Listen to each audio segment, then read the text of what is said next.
అదే RTV app వార్తల్ని క్షణాల్లో చదివే అవకాశం ఉంటుంది. ఒక న్యూస్ పేపర్, ఒక టెలివిజన్ ఛానల్ మీ చేతుల్లో ఎప్పుడూ ఉంటాయి.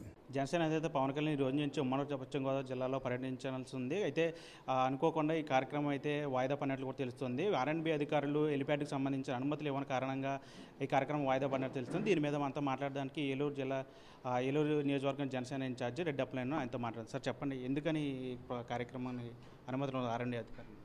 అంటే ప్రభుత్వం దుర్మార్గమైనటువంటి ఆలోచనలు చేసి పవన్ కళ్యాణ్ గారు రోడ్డు మీదకి వస్తే, పవన్ కళ్యాణ్ గారు సమీక్ష సమావేశాలు పెడితే ప్రజలు చైతన్యవంతులు అవుతూ ఉన్నారు. ఈ రాష్ట్ర ప్రభుత్వం కుప్పగూలేటువంటి పరిస్థితి ఉంది.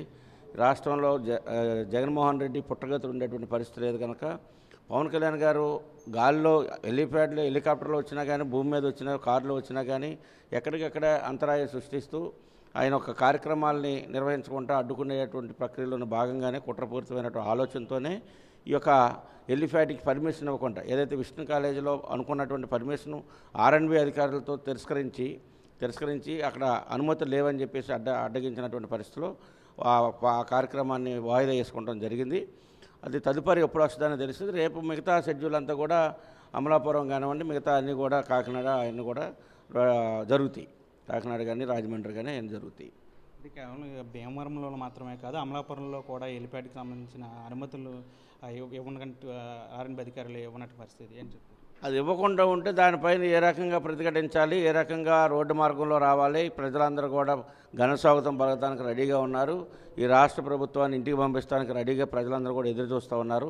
ఎందుకంటే ఈరోజు వైఎస్ఆర్ పార్టీలో ఉన్నటువంటి ఎంపీలు కానీ, ఎమ్మెల్యేలు కానీ అందరూ కూడా పార్టీని వీడి ఇతర పార్టీల వంక చూస్తున్నటువంటి పరిస్థితిలో రాష్ట్ర ప్రజానీకం కూడా ఎప్పుడు ఎలక్షన్ వస్తుందా దీనికి ఈ యొక్క వైఎస్ఆర్ పార్టీకి గోలీ కడదామన్నటువంటి ఆలోచనతో రాష్ట్ర ప్రజానీకం ఎదురు చూస్తూ ఉన్నారు. అందుకని ఈ రోజున జగన్మోహన్ రెడ్డి బెదిరి తన పవన్ కళ్యాణ్ గారు అడుగు తీసి బయట పెడితే ఆయనకి ప్యాంటు తడిచిపోయేటువంటి పరిస్థితిలో ఈ రోజున జగన్మోహన్ రెడ్డి ఉన్నాడు.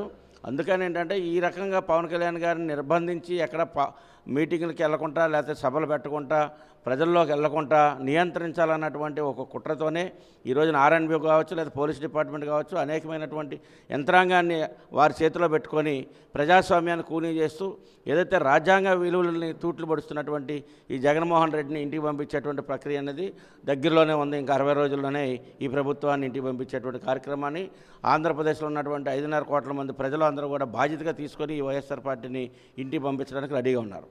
భీమవరం నుంచి మళ్ళీ స్టార్ట్ చేస్తారు, లేదంటే ప్లేస్ మారే అవకాశం? ఇప్పుడు ముందుగా అమలాపురం, ఏదైతే భీమవరం ఇవాళ వాయిదా పడిందో, నెక్స్ట్ అమలాపురం, తర్వాత కాకినాడ, రాజమండ్రి కార్యక్రమం అయితే యథావిధిగా కొనసాగుద్ది.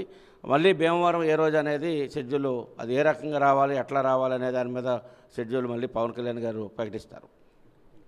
ఇది మొత్తంగా రెడ్డి అప్పలయ్య చెప్తున్నారు. ఏదైతే ఆ పవన్ కళ్యాణ్ పర్యటనకు సంబంధించి వైఎస్ఆర్సీపీ కుట్రపూరితంగా వ్యవహరించిందో, అయినా సరే ఖచ్చితంగా పవన్ కళ్యాణ్ చెప్పినటువంటి షెడ్యూల్ ప్రకారమే ఆయన పర్యటనలు ఉంటాయి. ఖచ్చితంగా అయితే భీమవరం మళ్ళీ ఎప్పుడు ఏంటి అనేది తర్వాత చెప్తామని చెప్తున్న పరిస్థితి అయితే ఉంది. వీళ్ళు తొమ్మని ఆర్టీవీ ఏలూరు నుంచి. మరిన్ని వీడియోస్ కోసం ఛానల్ ని సబ్స్క్రైబ్ చేయండి. లేటెస్ట్ అప్డేట్స్ కోసం వాట్సాప్ ఛానల్ ని ఫాలో చేయండి. అండ్ లింక్ డిస్క్రిప్షన్ లో ఉంది.